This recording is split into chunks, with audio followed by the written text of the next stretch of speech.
एकादश अध्याय श्रवण करवा भगवान विश्वरूप करेंगे।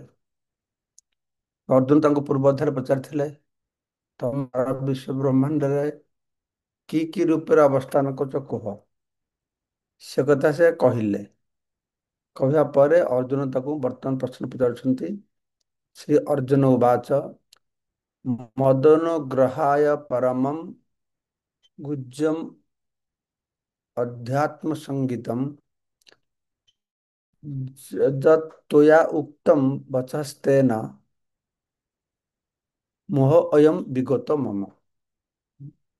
मदनुग्रहाय मत अनुग्रहाय मते अनुग्रह करिया पाई। हाँ, मते अनुग्रह करिया पाई कौन कर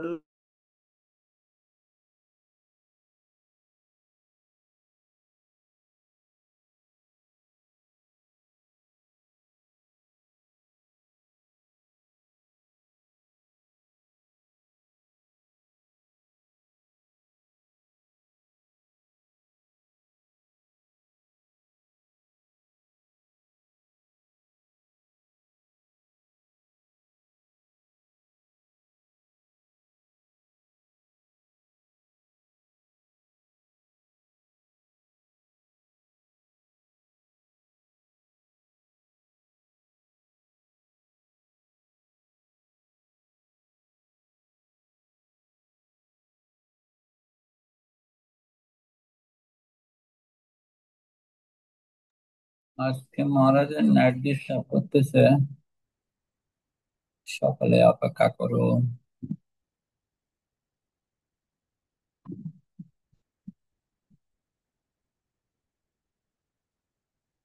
হরে কৃষ্ণ হরে কৃষ্ণ কৃষ্ণ কৃষ্ণ হরে হরে, হরে রাম হরে রাম রাম রাম হরে হরে, হরে কৃষ্ণ কৃষ্ণ কৃষ্ণ হরে হরে, হরে রাম রাম রাম হরে হরে, হরে কৃষ্ণ কৃষ্ণ কৃষ্ণ হরে হরে, हरे राम राम राम हरे हरे कृष्ण कृष्ण कृष्ण हरे हरे, हरे राम राम राम हरे हरे, हरे कृष्ण कृष्ण कृष्ण हरे हरे, हरे राम हरे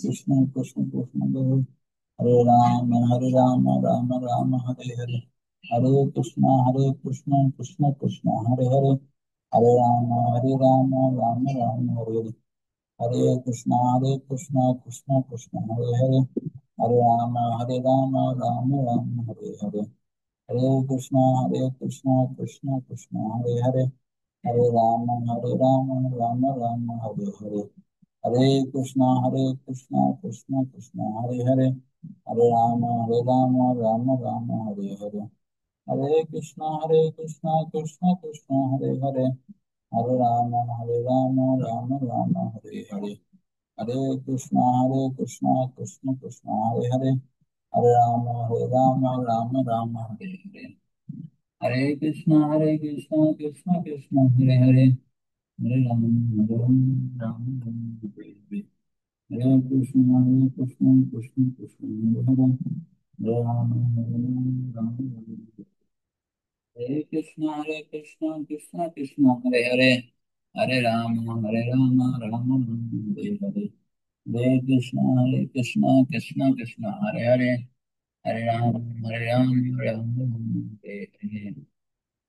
हरे राम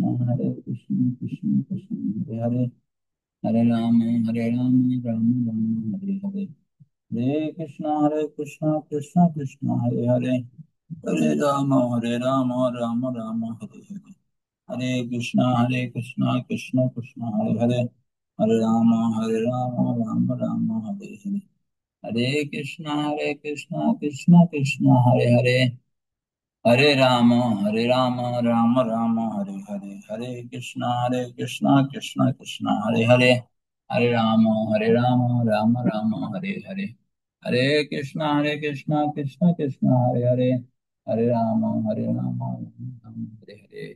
सब अध्ययन करो से। ଏଇବ। ତ ଅର୍ଜୁନ କହିଲେ, ଆପଣ ଅନୁଗ୍ରହ महाराज ପୂର୍ବକ अपना ଯେଉଁ कैमरा ଗୁପ୍ତ बंद कर ଅଧ୍ୟାତ୍ମ दिए बोलने ଜ୍ଞାନ वाला हो गया। ଉପଦେଶ ମୋତେ ଦେଲେ। महाराज आज के अपना हाँ रहता ना, अपना नेट स्लो तो अपनी हाँ, कैमरा बंद कर दिए बोलने वाला हो गया। নেট চেঞ্জ করলাম তো, अच्छा। ঠিক আছে ব্যাটারি তাহলে। কি ছিল, বন্ধ করে কি করবো? না আচ্ছা তাহলে এটা চালো, কিছুক্ষণ চললে বুঝতে বন্ধ পারবেন। করে কি করবো? দেখি এখনই নতুন ব্যাটারি লাগালো, দেখা যাক কি হচ্ছে। আচ্ছা মহারাজ। নেট তো দেখাচ্ছে তো পুরো এখানে। না এটা ফুল আছে মনে হচ্ছে। দেখা যাক। ତ ଅର୍ଜୁନ କହିଲେ, ଆପଣ ଅନୁଗ୍ରହ ପୂର୍ବକ ଯେଉଁ ଗୁପ୍ତ ଅଧ୍ୟାତ୍ମ ଜ୍ଞାନ ଉପଦେଶ ମୋତେ ଦେଲେ, ତାହା ମୁଁ ଶୁଣିଲି ଏବଂ ବର୍ତ୍ତମାନ ମୋର ମୋହ ଦୂରୀଭୂତ ହୋଇଗଲା। ଏହି ଅଧ୍ୟାୟରେ ଶ୍ରୀକୃଷ୍ଣଙ୍କ ସର୍ବକାରଣ କାରଣ ବୋଲି ପ୍ରତିପାଦନ କରୁଅଛି। ଏପରିକି ସେ ମହାବିଷ୍ଣୁଙ୍କର କାରଣ ଅଟନ୍ତି। ତାଙ୍କରି ଠାରୁ ଭୌତିକ ବ୍ରହ୍ମାଣ୍ଡମାନ ନିର୍ଗତ ହେଇଛି। ତ ଏଇ ଅଧ୍ୟାୟରେ ପ୍ରତିଷ୍ଠିତ ହବ ଯେ ସମସ୍ତେ ମନେ କରନ୍ତି କୃଷ୍ଣ ହଉଛନ୍ତି ବିଷ୍ଣୁଙ୍କର ଅବତାର। କିନ୍ତୁ ଏଇ ଅଧ୍ୟାୟରେ ଆମେ ବୁଝିବା ପଢିଲେ ଯେ ନା, ବିଷ୍ଣୁ ମହାବିଷ୍ଣୁ ପର୍ଯ୍ୟନ୍ତ ସେ ଭଗବାନ କୃଷ୍ଣଙ୍କ ଠାରୁ ଆସିଛନ୍ତି। ଆଉ ସେଇ ମହାବିଷ୍ଣୁଙ୍କ ଠାରୁ ଏ ଭୌତିକ ବ୍ରହ୍ମାଣ୍ଡ ସବୁ ସୃଷ୍ଟି ହେଇଛି। ବୁଝିଲେ? ତାହେଲେ ମହାବିଷ୍ଣୁଙ୍କର କାରଣ ହଉଛନ୍ତି କୃଷ୍ଣ। ଶ୍ରୀକୃଷ୍ଣ ଅବତାର ନୁହନ୍ତି, ଯାହା ସମସ୍ତେ ମନେ କରନ୍ତି। ଭାରତରେ ସମସ୍ତଙ୍କ ଧାରଣା କୃଷ୍ଣ ହଉଛନ୍ତି ବିଷ୍ଣୁଙ୍କର ଅବତାର। ବିଷ୍ଣୁ ବିଭିନ୍ନ ରୂପରେ ସବୁ ଆସିଛନ୍ତି। ହଁ, ରାମ, ବାମନ, ନରସିଂହ। କିନ୍ତୁ ଆପଣ ଦେଖିବେ ଏ 10 ଅବତାର କୁହାଯାଉଛି। କେଶବଧୃତ ମୀନ ଶରୀର, କେଶବଧୃତ ନରହରି ରୂପ, କେଶବଧୃତ ବାମନ ରୂପ। କେଶବଧୃତ କୃଷ୍ଣ ଶରୀର ଲେଖା ନାହିଁ। ହଁ, କେଶବଧୃତ ବଳରାମ ରୂପ।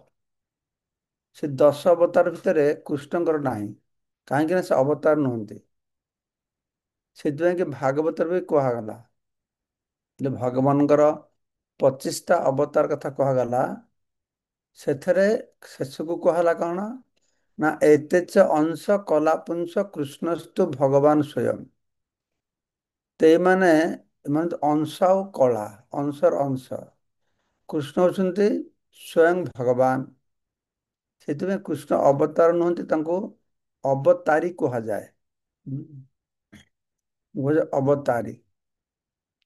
ଲୋକଙ୍କର କିନ୍ତୁ ଧାରଣା ଯେ ବିଷ୍ଣୁଙ୍କ ଠାରୁ କୃଷ୍ଣ ଆସିଛନ୍ତି, ତା ନୁହଁ। କିନ୍ତୁ ପୁରାଣରେ ଅଛି ଯେ ବିଷ୍ଣୁ ତାଙ୍କର ଗୋଟେ କଳା ଚୂଳ, ଆଉ ଗୋଟେ ଧଳା ଚୂଳ ଛିଣ୍ଡିକି ପକେଇଲେ, ସେଠୁ କୃଷ୍ଣ ବଳରାମ ଆସିଲେ। ତ ଏଇ ସମ୍ପର୍କରେ ଆଚାର୍ଯ୍ୟମାନେ କହୁଛନ୍ତି କୌଣସି ସମୟରେ, ଅଳ୍ପରେ ଯୁଗରେ ଯେ ବୈକୁଣ୍ଠ ଧାମ ରହିଛି, ବୈକୁଣ୍ଠରେ ବି କୃଷ୍ଣ ନାମରେ ଜଣେ ବିଷ୍ଣୁ ଅଛନ୍ତି। ସିଏ ବି ଅବତୀର୍ଣ୍ଣ ହୁଅନ୍ତି କୌଣସି ଯୁଗରେ। ସେଇଟାକୁ ସେଇ ଉଦ୍ଦେଶ୍ୟରେ କୁହାଯାଇଛି। କିନ୍ତୁ ବର୍ତ୍ତମାନ ବ୍ରହ୍ମାଙ୍କର ଏଇ ଅଷ୍ଟବିଂଶତି ଚତୁର୍ଯୁଗ ଦ୍ୱାପରରେ ଯୋଉ କୃଷ୍ଣ ଆସିଛନ୍ତି, ସେ ହେଉଛନ୍ତି ସ୍ୱୟଂ ଭଗବାନ କୃଷ୍ଣ। ସେ ସମସ୍ତ ଅବତାର ମାନଙ୍କର ମୂଳ। ତ ଗତ ଅଧ୍ୟାୟରେ ଏହା ସମ୍ପୂର୍ଣ୍ଣ ରୂପେ ବୁଝେଇ ଦିଆଯାଇଛି ଯେ କୃଷ୍ଣଙ୍କ ଠାରୁ ହିଁ ସବୁ କିଛି ଆସୁଛି। ହଁ, ସବୁ କିଛି ଆସୁଛି ମାନେ କଣ, ଆଗରୁ ତମେ ଶୁଣିଛେ କୃଷ୍ଣ ସର୍ବ କାରଣର କାରଣ। ତ ମହାବିଷ୍ଣୁ ହଉଛନ୍ତି ଏଇ ବ୍ରହ୍ମାଣ୍ଡର କାରଣ, ମହାବିଷ୍ଣୁଙ୍କର କାରଣ ହଉଛନ୍ତି କୃଷ୍ଣ। ଏଇ ବ୍ରହ୍ମ କୁ ଆଶ୍ରୟ କରି ବ୍ରହ୍ମାଣ୍ଡ ରହିଛି। ବ୍ରହ୍ମ କୃଷ୍ଣଙ୍କୁ ଆଶ୍ରୟ କରି ରହିଛି। ବ୍ରହ୍ମଣ ହିଁ ପ୍ରତିଷ୍ଠାହମ୍। ଏଇଭଳିଆ ଯଦି ଦେଖିବା ଯେ କୃଷ୍ଣ ସର୍ବକାରଣର କାରଣ, ଆମେ ବୁଝିପାରିଲେ ଗତ ଅଧ୍ୟାୟରୁ ଶ୍ରବଣ କରିକି ଭଗବାନଙ୍କର ମହିମା କଥା। ବର୍ତ୍ତମାନ ଅର୍ଜୁନ କହୁଛନ୍ତି ଯେ ତାଙ୍କର ମୋହ ଦୂର ହୋଇଗଲା। ତାଙ୍କର ମୋହ ଦୂର ହୋଇଛି ବୋଲି ସେ ଗତ ଅଧ୍ୟାୟରେ ବି କହିଛନ୍ତି। ପ୍ରଥମରେ କେତେଟା ଶ୍ଲୋକର ମାଧ୍ୟମରେ ଭଗବାନଙ୍କର ଉକ୍ତି ଶ୍ରବଣ କରିକି ଅର୍ଜୁନ କହିଲେ ଯେ ପରମ ବ୍ରହ୍ମ ପରମ ଧାମ ମୁଁ ବୁଝିପାରିଛି, ତେବେ ଆଉ ଟିକେ ବିସ୍ତାର କରି କୁହ। ସେ ବିସ୍ତାର କରିକି ବି କହିଲେ। ତ ଏଥିରେ ତାଙ୍କର ମୋହ ଦୂରୀଭୂତ ହେଲା। ଏହାର ଅର୍ଥ ହଉଛି ଭଗବାନ ଅର୍ଜୁନଙ୍କୁ ଅର୍ଜୁନ କୃଷ୍ଣଙ୍କୁ ସାଧାରଣ ମାନବ ବୋଲି କିମ୍ବା ତାଙ୍କର ବନ୍ଧୁ ବୋଲି ଭାବୁନାହାନ୍ତି। ସେ କୃଷ୍ଣଙ୍କୁ ସର୍ବ କାରଣର କାରଣ ବୋଲି ଭାବୁଛନ୍ତି ବା ବୁଝିପାରିଛନ୍ତି। ହୁଁ। ଏ ନବମ ଦଶମ ଅଧ୍ୟାୟ ତ କହିଲେ କୃଷ୍ଣ ସର୍ବକାରଣ କାରଣ। ଅହମ୍ ସର୍ବସ୍ୱ ମତ ସର୍ବଂ ପ୍ରବର୍ତ୍ତତେ, ଏସବୁ କଥା ବର୍ଣ୍ଣନା କରାହେଲା। ମୋ ଠାରୁ ସବୁ କିଛି ଆସୁଛି। ତ ଅର୍ଜୁନ ବର୍ତ୍ତମାନ ଜ୍ଞାନାଲୋକ ପ୍ରାପ୍ତ ହୋଇଯାଇଛନ୍ତି। ସେ ବଡ଼ ଖୁସି ଯେ କୃଷ୍ଣଙ୍କ ଜଣେ ବିଶିଷ୍ଟ ବନ୍ଧୁ ତାଙ୍କର ଅଛନ୍ତି। ବର୍ତ୍ତମାନ ସେ ଭାବୁଛନ୍ତି ଯେ ଯଦିଓ ଶ୍ରୀକୃଷ୍ଣଙ୍କୁ ସର୍ବକାରଣ କାରଣ ବୋଲି ଗ୍ରହଣ କରୁଛନ୍ତି, ତଥାପି ଅନ୍ୟମାନେ ଏହାକୁ ଗ୍ରହଣ କରି ନ ପାରନ୍ତି। ତେଣୁ କୃଷ୍ଣଙ୍କର ଦିବ୍ୟତା ପ୍ରମାଣ କରିବା ନିମିତ୍ତ ସେ ଏହି ଅଧ୍ୟାୟରେ ତାଙ୍କୁ ବିଶ୍ୱରୂପ ପ୍ରଦର୍ଶନ କରିବାକୁ ଅନୁରୋଧ କରୁଛନ୍ତି। ତୁମେ ତ ତୁମର ସର୍ବବ୍ୟାପକତା ସମ୍ପର୍କରେ ମତେ କହିଲ, ସବୁ କିଛି ତମ ଭିତରେ ରହିଛି, ତମଠାରୁ ସବୁ କିଛି ଆସୁଛି। ମୟା ତତମ୍ ଇଦମ୍ ସର୍ବମ୍ ଜଗତ୍ ବ୍ୟକ୍ତମୂର୍ତ୍ତେନା, ସବୁ ସୁନ୍ଦର ମୁଁ ଶୁଣିଲି। ଏବେ ଦେଖାଅ। ଦେଖିଲେ ମୋର ସୁସ୍ପଷ୍ଟ ହେବ। ମୋ ସୁସ୍ପଷ୍ଟ ହେଇଛି, ଅନ୍ୟ ଲୋକମାନଙ୍କ ପାଇଁ ସେ ସୁସ୍ପଷ୍ଟ କରିବାକୁ ତମେ ଦେଖାଅ। ତ ସେଇଥିପାଇଁ ସେ ବିଶ୍ୱର ପ୍ରଦର୍ଶନ କରିବାକୁ କହିଲେ। ତ ଭଗବାନ ବିଶ୍ୱରୂପ ପ୍ରଦର୍ଶନ କରେଇଲେ। ମୂର୍ଖ ଲୋକମାନେ ବୁଝିବା ଉଚିତ ଯେ କୃଷ୍ଣ ଯେ ତା ସବୁ କିଛିର ମୂଳ। ମୂର୍ଖ ଲୋକମାନେ ବୁଝିପାରିବେ, ମହାମୂର୍ଖ ଯୋଉମାନେ ସେମାନେ ବୁଝିବେନି। ମହାମୂର୍ଖ ହେଇକି ରହିବେ। ସେ କୃଷ୍ଣକୁ ଭଗବାନ ବୋଲି ମାନିବେନି। କିନ୍ତୁ ଅନ୍ୟ ବର୍ତ୍ତମାନ କଳିଯୁଗରେ ଭଣ୍ଡ ଅବତାର ବୋଲି ଯାହାକୁ ଯୋଉମାନେ ନିଜକୁ ଦାବି କରି ତାଙ୍କୁ ଭଗବାନ ବୋଲି ଗ୍ରହଣ କରିବେ। ହଁ, କୃଷ୍ଣ ତ ଗୋଟେ ଦୃଷ୍ଟାନ୍ତ ରଖି ଗଲେ, ମୁଁ ଭଗବାନ, ମୁଁ ବିଶ୍ୱରୂପ ଦେଖେଇଲି। ତ ବର୍ତ୍ତମାନ ଯୋଉ ସବୁ ଭଣ୍ଡ ଭଗବାନ ଅଛନ୍ତି, ସେମାନଙ୍କୁ ବିଶ୍ୱରୂପ ଦେଖେଇ ପାରିବେ? ସେମାନେ ଦେଖେଇ ପାରିବେନି। ତ ଏଥିପାଇଁ କି ଅର୍ଜୁନ କୃପା କରିକି ଏ ବିଶ୍ୱରୂପ ଦର୍ଶନ କଥା କହିଲେ। ବୁଝିପାରିଲେ? ବାସ୍ତବରେ ଯେତେବେଳେ ବ୍ୟକ୍ତି କୃଷ୍ଣଙ୍କର ବିଶ୍ୱରୂପ ଦର୍ଶନ କରେ, ସେତେବେଳେ ସେ ଅର୍ଜୁନଙ୍କ ଉପରେ ନିଶ୍ଚୟ ଭୀତତ୍ରସ୍ତ ହୋଇପଡ଼ିବ। ହଁ, ଅର୍ଜୁନ ବିଶ୍ୱରୂପ ଦେଖେଇଲେ, ସେ କହିଲେ ନା ନା ନା, ମୁଁ ଆଉ ଦେଖିପାରିବିନି। ଅର୍ଜୁନ କହିଲେ, ତ ମୋର ତୁମର ସେ ସାଧାରଣ ରୂପ ଦେଖାଅ। କିନ୍ତୁ କୃଷ୍ଣ ଏଟେ ଦୟାଳୁ ଯେ ସେ ବିଶ୍ୱରୂପ ପ୍ରଦର୍ଶନ କଲା ପରେ ପୁଣି ନିଜର ମୌଳିକ ରୂପ ଧାରଣ କରିଛନ୍ତି। ଅର୍ଥାତ ବିଶ୍ୱରୂପଟେ ବି ତାଙ୍କର, ଏଇ ଯେ କୃଷ୍ଣ ରୂପରେ ଅର୍ଜୁନଙ୍କ ସାମ୍ନା ସିଏ ବି ତାଙ୍କର। କିନ୍ତୁ କଥାଟା ହଉଛି, ଏ କୃଷ୍ଣ ରୂପେ ଯେ ଦଣ୍ଡାୟମାନ ରହିଛନ୍ତି ଅର୍ଜୁନ, ସେ ହଉଛନ୍ତି ତାଙ୍କର ମୌଳିକ ରୂପ। ସେଇଟା ସେ ବିଶ୍ୱ ରୂପକୁ କୃଷ୍ଣ ରୂପରେ ପ୍ରକାଶ କରିନାହାନ୍ତି। କୃଷ୍ଣ ବିଶ୍ୱ ରୂପକୁ ଦେଖେଇଛନ୍ତି। ଏଇଟା କଥା। କୃଷ୍ଣ ବାରମ୍ବାର ଯେଉଁ କଥା କହିଛନ୍ତି, ଅର୍ଜୁନ ସହିତ ରାଜି ହୋଇଯାଇଛନ୍ତି। ତାଙ୍କର ମଙ୍ଗଳ ପାଇଁ କୃଷ୍ଣ ତାଙ୍କୁ ସବୁ କଥା କହୁଛନ୍ତି। ଅର୍ଜୁନ ସ୍ୱୀକାର କରୁଛନ୍ତି ଯେ ଯାହା ସବୁ ଘଟୁଛି, ଏସବୁ କୃଷ୍ଣଙ୍କ ଦୟା ଯୋଗୁଁ ହିଁ ସଂଗଠିତ ହଉଛି। ବର୍ତ୍ତମାନ ଏହା ତାଙ୍କର ହୃଦବୋଧ ହେଲା ଯେ କୃଷ୍ଣ ସର୍ବ କାରଣର କାରଣ ଅଟନ୍ତି। ପ୍ରତ୍ୟେକ ହୃଦୟରେ ପରମାତ୍ମା ରୂପରେ ଅବସ୍ଥାନ କରୁଛନ୍ତି।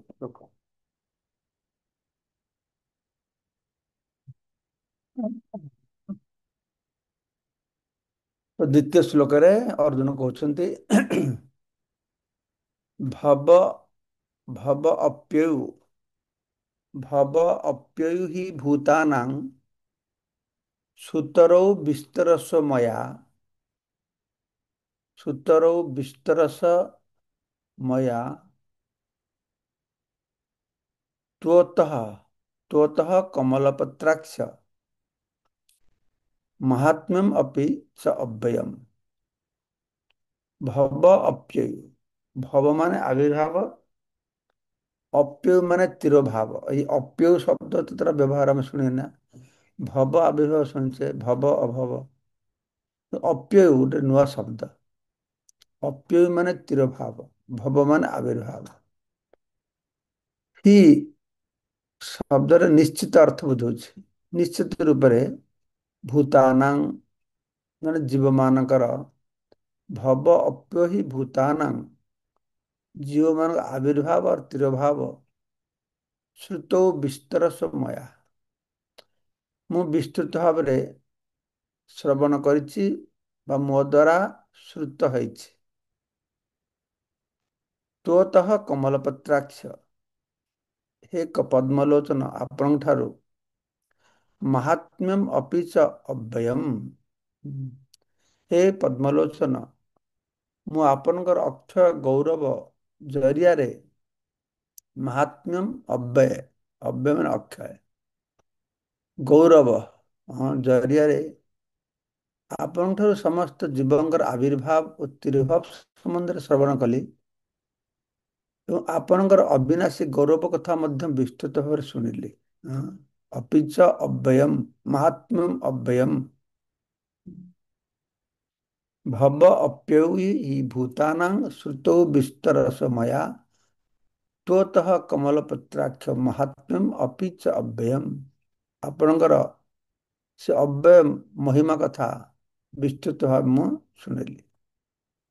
ଅର୍ଜୁନ ଆନନ୍ଦ ବିହଳ ହୋଇ କୃଷ୍ଣଙ୍କୁ ପଦ୍ମଲୋଚନ ବୋଲି ସମ୍ବୋଧନ କରୁଛନ୍ତି। ଶ୍ରୀକୃଷ୍ଣଙ୍କର ଚକ୍ଷୁଦ୍ୱୟ ପୁଷ୍ପର ପାଖୁଡା ଭଳି ପ୍ରତୀତ ହୁଏ। ହଁ, ତାଙ୍କୁ ପଦ୍ମଲୋଚନ। କାରଣ ପୂର୍ବ ଅଧ୍ୟାୟର ଶେଷ ଶ୍ଲୋକରେ ଶ୍ରୀକୃଷ୍ଣ କହିଛନ୍ତି ଯେ ସେ ସମଗ୍ର ବ୍ରହ୍ମାଣ୍ଡକୁ ତାଙ୍କର ଏକ ଅଂଶ ସାହାଯ୍ୟରେ ପୋଷଣ କରୁଛନ୍ତି। ଏ ଭୌତିକ ପରିପ୍ରକାଶରେ ଥିବା ପ୍ରତ୍ୟେକଙ୍କର ସେ ମୂଳ ଅଟନ୍ତି।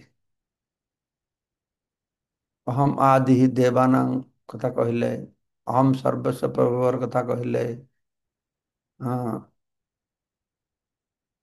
ଆଦିଭୂତ ଅବ୍ୟୟମ୍ କଥା କହିଲେ, ସବୁଠି ଆଦି ଶବ୍ଦ ବହୁତ ସାରା ବ୍ୟବହାର କରାଗଲା।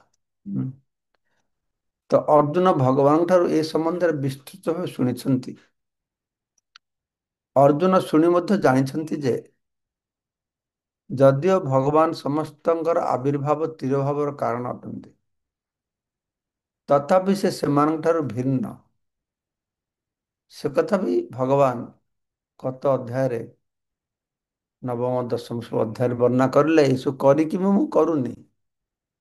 ସମସ୍ତେ ମୋ ସାଙ୍ଗ ମଧ୍ୟରେ ରହିକି ବି ରହିନାହାନ୍ତି। ହଁ, ମୟା ତତମିଦଂ ସର୍ବମ୍ ଅବ୍ୟକ୍ତ ମୂର୍ତ୍ତେନ ମତ୍ ସ୍ଥାନେ ସର୍ବଭୂତାନି न च हम तेषु अवस्थित मत ସ୍ଥାନେ ସର୍ବଭୂତାନି। ପୁଣି କହୁଛନ୍ତି ନ ଚ ମତ ସ୍ଥାନେ ସର୍ବଭୂତାନି ପଶ୍ଚିମ ଯୋଗମୈଶ୍ୱର୍ଯ୍ୟ। ମୁଁ ତାଙ୍କ ଭିତରେ ନାହିଁ, ମୁଁ ତାଙ୍କ ଭିତରେ ଅଛି, ତାଙ୍କ ଭିତରେ ନାହିଁ। ଏଠି କେମିତିକା? ସେଇଟା ମୋର ଐଶ୍ୱର୍ଯ୍ୟ, ସେଇଟା ମହାନ ଶ୍ରେଷ୍ଠତା। ମୁଁ ଅଛି ବା ମୁଁ ନାହିଁ ଏଇଟା ମୁଁ ଜାଣେ। ମୁଁ ଅଛି ଘରେ ଅଛି ବା ଘରେ ନାହିଁ। ମୁଁ ଘରେ ଅଛି ଘରେ ନାହିଁ। ଏଇଟା କେମିତି ହବ? ହଁ, ଭଗବାନଙ୍କ ପକ୍ଷେ ସେଟା ସମ୍ଭବ ହବ। ତ ଏଠି ଭଗବାନ କହିବାକୁ ଚାହୁଁଛନ୍ତି, ପ୍ରଭୁପାଦ କହୁଛନ୍ତି ଯେ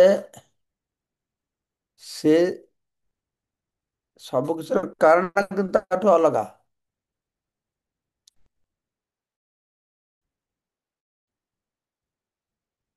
କର୍ମାଣୀ କି ଅଛି ନ ଚ କର୍ମାଣୀ ନିବଧ୍ନନ୍ତି ଧନଞ୍ଜୟ।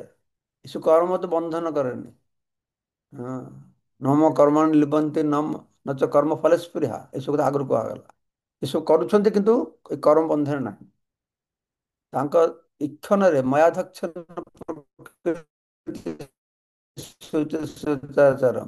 ହେତୁ ନାନକ ଅନ୍ତ୍ୟ ଜଗତଭୁକ୍ତ ମୂର୍ତ୍ତିତା। ସବୁ କରୁଛନ୍ତି କିନ୍ତୁ ସେ କରୁନାହାନ୍ତି। ଏ ହଉଛି ଅଦ୍ଭୁତ ଜିନିଷ।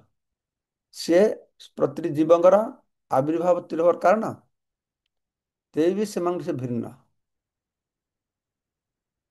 ସେ ସର୍ବବ୍ୟାପକ, ସର୍ବବ୍ୟାପୀ ହେଲେ ବି ସେ ଗୋଟେ ଜାଗାରେ ଅଛନ୍ତି। ତାଙ୍କର ବ୍ୟକ୍ତିତ୍ୱ ସେ ହରଉନାହାନ୍ତି। ସବୁ ଜାଗାରେ ସେ ଅଛନ୍ତି ବୋଲି ତାଙ୍କ ବ୍ୟକ୍ତିର ସ୍ୱରୂପ ନାହିଁ ତା ନୁହଁ। ଯୋଉଟା କି ଅନ୍ୟମାନେ ମନେ କରନ୍ତି ଭଗବାନ ସବୁଠି ଅଛନ୍ତି, ତମେ ତାକୁ ବିଗ୍ରହ ଭିତରେ କାହିଁକି ସୀମିତ କରି ରଖୁଛ? ମୂର୍ଖଙ୍କ ଭଳିଆ ଭଳିଆ କହନ୍ତି। ପ୍ରଭୁପାଦ କଣ ସବୁଠି ଅଛନ୍ତି ଆଉ ବିଗ୍ରହ ଭିତରେ ନାହାନ୍ତି? ବିଗ୍ରହ ଛଡା ସବୁଠି ଅଛନ୍ତି ନା କଣ?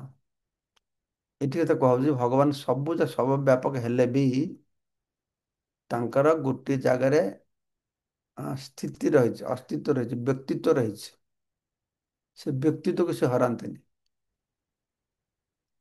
ଯେମିତି ଦୃଷ୍ଟାନ୍ତ ଦିଆ ହୁଏ, ଟିଭି ସେଣ୍ଟରରେ ଜଣେ ନାଚୁଛି, ଡ୍ୟାନ୍ସ କରୁଛି, ତ ସେଇଟା ପୁରା ଅନ୍ତରିକ୍ଷରେ ସର୍ବବ୍ୟାପକ ଭାବରେ ରହିଛି।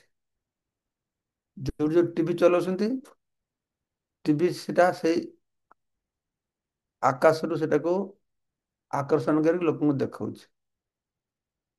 ତ ସେଇ ଯୋଉ ଯେ ଡ୍ୟାନ୍ସ କରୁଛି ସେ ସର୍ବତ୍ର ରହିଛି, ଆକାଶ ମାଧ୍ୟମରେ ସାରା ପୃଥିବୀରେ ସର୍ବତ୍ର ରହିଛି। ଇଥର ତାକୁ କୁହାଯାଏ, ଇଥର। ତ ସାଙ୍ଗେ ସାଙ୍ଗେ ସେ ଗୋଟେ ଜାଗାରେ ବି ରହିଛି। ହୁଁ। ଯଦି ଏଇଟା ଜଡ଼ ଜଗତରେ ଏଇଟା ହେଇପାରେ, ତାହେଲେ ଭଗବାନ କ୍ଷେତ୍ରରେ ହବା କଣ ସମ୍ଭବ ଅଛି? ଭଗବାନଙ୍କ ବିଭୂତି ଅଚିନ୍ତ୍ୟ ବିଭୂତି। ଅର୍ଜୁନ ଏଠାରେ ସ୍ୱୀକାର କରୁଛନ୍ତି ଯେ ସେ ଭଲ ଭାବରେ ଏକଥା ବୁଝିପାରିଛନ୍ତି। ହୁଁ। ଏବଂ ଏତତ୍ ଯଥା ଆତ୍ର, এইটা যদি কার কাছে গীতা বই আছে খোলে দেখো তো এই শ্লোকটা একটু কিরম কিরম লাগছে। আত্র, আত্র মানে কি? দেখো মুকুন্দ তোমার কাছে যদি বই আছে বাংলা বইটা। এবং এতৎ যথা আত্র তুম আত্মনম পরমেশ্বর দ্রষ্টুম ইচ্ছামি তে রূপম ঐশ্বরম পুরুষোত্তম। হে পুরুষোত্তମ, হে ପରମ ରୂପ, ହଁ, ଯଦିଓ ମୁଁ ଏଠାରେ ମୋ ସମ୍ମୁଖରେ ଆପଣଙ୍କର ବାସ୍ତବ ସ୍ଥିତିକୁ ଦେଖୁଛି, ତଥାପି ଆପଣ କିପରି ଦୃଶ୍ୟମାନ ଜଗତ ମଧ୍ୟରେ ପ୍ରବେଶ କରିଛନ୍ତି ତାହା ମୁଁ ଦେଖିବାକୁ ଇଚ୍ଛା କରେ। ଆପଣ ସେଇ ରୂପକୁ ମତେ, ଆପଣଙ୍କର ସେଇ ରୂପକୁ ମୁଁ ଦେଖିବାକୁ ଚାହେଁ। ହଁ।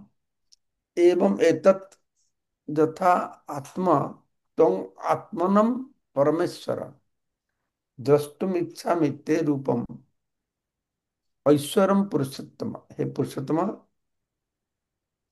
ହେ ପରମ ରୂପ, हे परमेश्वर, हे परमेश्वर, हे पुरुषोत्तम, ତ ମୁଁ ଆପଣଙ୍କର ବାସ୍ତବ ସ୍ଥିତିକୁ ଦେଖୁଛି। ଏବଂ ଏତତ୍ ଯଥା ରୂପ, ତ କିନ୍ତୁ ମୁଁ ଚାହୁଁଛି ଦ୍ରଷ୍ଟୁମ୍ ଇଚ୍ଛାମି ତେ ରୂପମ୍ ଐଶ୍ୱର, ସେଇ ଦିବ୍ୟ ରୂପ ଦେଖିବାକୁ ଚାହୁଁଛି ଯୋଉ ରୂପରେ ଆପଣ ସର୍ବତ୍ର ବିଦ୍ୟମାନ ହଉଛନ୍ତି। ସେଟା ଅର୍ଜୁନ ଚାହିଁଛନ୍ତି। ତ ଭଗବାନ କହିଲେ ଯେଣୁ ବା ଯେହେତୁ ସେ ଭୌତିକ ବ୍ରହ୍ମାଣ୍ଡ ମଧ୍ୟରେ ଶ୍ୱାଂଶ ଶ୍ୱାଂଶ ସାହାଯ୍ୟରେ ପ୍ରବେଶ କରିଛନ୍ତି, ତେଣୁ এই ଦୃଶ୍ୟମାନ ଜଗତ, ଦୃଶ୍ୟମାନ ବ୍ରହ୍ମାଣ୍ଡର ଅସ୍ତିତ୍ୱ ସମ୍ଭବ ହୋଇଛି ଏବଂ ତାହା ଗତି କରି ଚାଲିଛି। ଭଗବାନ এই ଜଡ଼ ଜଗତ ତାଙ୍କ ସ୍ୱାଂଶ, ପରମାତ୍ମା ତାଙ୍କ ସ୍ୱାଂଶ, ଆତ୍ମା ହଉଛି ତାଙ୍କ ବିଭିନ୍ନାଂଶ। ଆତ୍ମା ବି ଭଗବାନଙ୍କର ଅଂଶ, ପରମାତ୍ମା ବି ଭଗବାନଙ୍କର ଅଂଶ। କିନ୍ତୁ ଆତ୍ମା ହଉଛି ବିଭିନ୍ନାଂଶ, ପରମାତ୍ମା ହଉଛନ୍ତି ସ୍ୱାଂଶ। ରାମ, ବାମନ, ନରସିଂହ ଏ ସମସ୍ତେ ସ୍ୱାଂଶ। ତ ବ୍ରହ୍ମାଣ୍ଡ ଜଡ଼, ତା ଭିତରେ ଭଗବାନ ପ୍ରବେଶ ନ କରିଲେ ବ୍ରହ୍ମାଣ୍ଡ ଗତି କରିପାରିବନି। ଅର୍ଜୁନ ବର୍ତ୍ତମାନ ଶ୍ରୀକୃଷ୍ଣଙ୍କର ବାଣୀରେ ପ୍ରହସିତ ହୋଇଛନ୍ତି, କିନ୍ତୁ ଭବିଷ୍ୟତରେ ଯେଉଁ ଲୋକମାନେ କୃଷ୍ଣଙ୍କ ଏକ ସାଧାରଣ ମାନ ବୋଲି ମାନେ କରିବେ, ସେଇମାନଙ୍କୁ ବୁଝେଇବା ନିମିତ୍ତ ସେ ବର୍ତ୍ତମାନ ଭଗବାନଙ୍କୁ ବିଶ୍ୱ ରୂପରେ ଦର୍ଶନ କରିବାକୁ ଇଚ୍ଛା କରୁଛନ୍ତି। এই ଭଗବାନଙ୍କର ବିଶ୍ୱରୂପ ଦର୍ଶନ କରିବାଟା ଦୁଇ ଆଡ଼ିକି କାମକୁ ଲାଗିବ। ଗୋଟିଏ କାମକୁ ଲାଗିବ କୃଷ୍ଣକୁ ଯୋଉମାନେ ସାଧାରଣ ମନୁଷ୍ୟ ବୋଲି ମନେ କରିବେ, ତାଙ୍କର କାମକୁ ଲାଗିବ ସେଇ ବିଶ୍ୱରୂପ ଦେଖିଲେ ବୁଝିବେ ନା ନା ଇଏ ଭଗବାନ। ଆଉ ବର୍ତ୍ତମାନ ତଥାକଥିତ ଭଗବାନ ବି ଧରା ପଡିବେ। କୃଷ୍ଣକୁ ବି ବୁଝିପାରିବେ, ତଥାକଥିତ ଭଗବାନଙ୍କୁ ବି ବୁଝିପାରିବେ। କାହିଁକିନା ତଥାକଥିତ ଭଗବାନ ବିଶ୍ୱରୂପ ଦର୍ଶନ କରିପାରିବେନି। ଦୁଇ ଦିଗରେ ସାହାଯ୍ୟ କରିବେ। ଯଦିଓ ସେ ଭୌତିକ ପରିପ୍ରକାଶରୁ ଭିନ୍ନ, ଭଗବାନ ଭୌତିକ ପରିପ୍ରକାଶରୁ ଭିନ୍ନ, ତଥାପି ସେ କିପରି ବ୍ରହ୍ମାଣ୍ଡ ମଧ୍ୟରେ କାର୍ଯ୍ୟ କରୁଛନ୍ତି ଏହା ସେ ଦେଖିବାକୁ ଇଚ୍ଛା କରନ୍ତି। ଭୌତିକ ବ୍ରହ୍ମାଣ୍ଡରୁ ତାଙ୍କର ଅସ୍ତିତ୍ୱ ଅଲଗା ରହିଛି ଗୋଟେ। ସେ ସର୍ବବ୍ୟାପକ ହେଲେ ବି ତାଙ୍କର ବ୍ୟକ୍ତିତ୍ୱ ରହିଛି, କିନ୍ତୁ ସେ କେମିତିକା ସର୍ବବ୍ୟାପକ ରୂପରେ ସବୁବେଳେ କାମ ଧନ୍ଦା କରୁଛନ୍ତି ଏଟା ମୁଁ ଜାଣିବାକୁ ଚାହେଁ। ଏହା ଦେଖିବାକୁ ଅର୍ଜୁନ ଭଗବାନଙ୍କର ଅନୁମତି ଚାହୁଁଛନ୍ତି। ଏ ଅନୁମତି ପ୍ରାର୍ଥନା ମଧ୍ୟ ଅର୍ଥପୂର୍ଣ୍ଣ ଅଟେ। ତେଣୁ କୃଷ୍ଣ ପରମ ପୁରୁଷ ଭଗବାନ ଅଟନ୍ତି, ତେଣୁ ସେ ଅର୍ଜୁନଙ୍କ ମଧ୍ୟରେ ମଧ୍ୟ ବିଦ୍ୟମାନ। ଏଥିରେ ସେ ଅର୍ଜୁନଙ୍କର କଣ କାମନା ତାହା ଜାଣିପାରୁଛନ୍ତି। କୃଷ୍ଣ ତ ଅନ୍ତର୍ଯ୍ୟାମୀ, ଅର୍ଜୁନଙ୍କ ମଧ୍ୟରେ ବି ପରମାତ୍ମା ରୂପେ ସେ ରହିଛନ୍ତି। ସେ ଏହା ମଧ୍ୟ ଜାଣିପାରୁଛନ୍ତି ଯେ ତାଙ୍କର ବିଶ୍ୱରୂପ ଦର୍ଶନ କରିବା ନିମିତ୍ତ ଅର୍ଜୁନଙ୍କର କୌଣସି ସ୍ୱତନ୍ତ୍ର କାମନା ନାହିଁ। କାହିଁକି ନା ଅର୍ଜୁନ ତାଙ୍କର କୃଷ୍ଣ ରୂପ ଦେଖିବାରେ ପୂର୍ଣ୍ଣ ସନ୍ତୁଷ୍ଟ। କିନ୍ତୁ ସେ ଏହା ମଧ୍ୟ ଜାଣିପାରୁଛନ୍ତି ଯେ ଅର୍ଜୁନ ଅନ୍ୟମାନଙ୍କୁ ବୁଝିବା ନିମିତ୍ତ ଏ ବିଶ୍ୱରୂପ ଦର୍ଶନକୁ ଇଚ୍ଛା କରିଛନ୍ତି। ଏହା ସତ୍ୟତା ପରୀକ୍ଷା କରିବା ପାଇଁ ତାଙ୍କର କୌଣସି ବ୍ୟକ୍ତିଗତ କାମନା ନଥିଲା। କଣ କାମନା ନଥିଲା? ଏଇ ବିଶ୍ୱରୂପ ଦେଖିବାର କାମନା ନଥିଲା। କାହିଁକି ସେ ଶୁଣିକି ବିଶ୍ୱାସ କରିଯାଇଛନ୍ତି।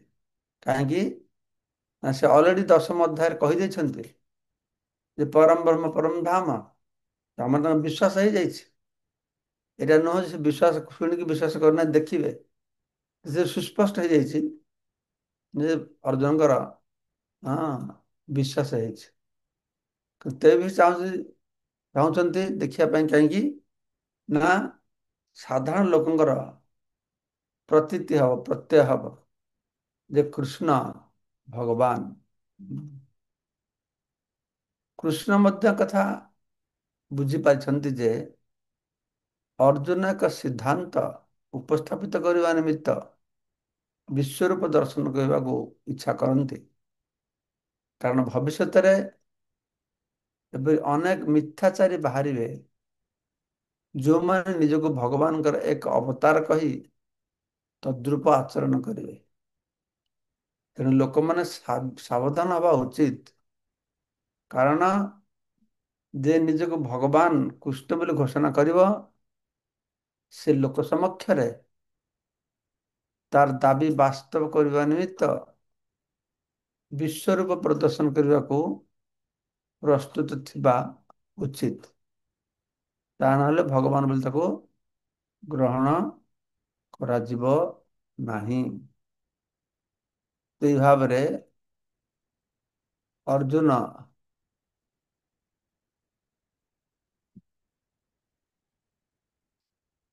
କୃଷ୍ଣଙ୍କୁ ପଚାରୁଛନ୍ତି, ଆରେ ଏଇସବୁ ପଚାରିକି ତାପରେ କହୁଛନ୍ତି ମନସ୍ୟ ଯଦି ତତ୍ସକ୍ୟ ମୟା ଦ୍ରଷ୍ଟୁମିତି ପ୍ରଭୁ ଯୋଗେଶ୍ୱର ତତ୍ତ୍ୱ ମେ ତ୍ୱଂ ଦର୍ଶୟ ଆତ୍ମାନମ ଅଭ୍ୟୟମ୍। ହେ ପ୍ରଭୁ, ହେ ଯୋଗେଶ୍ୱର, ଯଦି ଆପଣ ଭାବନ୍ତି ଯେ ମୁଁ ଆପଣଙ୍କର ବିଶ୍ୱରୂପ ଦେଖିବାକୁ ସକ୍ଷମ, ତାହେଲେ ଦୟାକରି ଆପଣଙ୍କର ସେ ବିଶ୍ୱରୂପ ମତେ ଦେଖାନ୍ତୁ। ଏହି ସମ୍ପର୍କରେ ଆମମାନେ ଆଗାମୀକାଲି ଆଉ ବିସ୍ତୃତ ଭାବେ ଶ୍ରବଣ କରିବା। ଶ୍ଲୋକ ନମ୍ବର 4। ଠିକ ଅଛି। ବର୍ତ୍ତମାନ ଆମମାନେ ଚୈତନ୍ୟ ଚରିତାମୃତରୁ ଶ୍ରବଣ କରିବା। ଚୈତନ୍ୟ ଚରିତାମୃତ। ଚୈତନ୍ୟ ଚରିତାମୃତ କୋଉ ଶ୍ଲୋକ ছিল?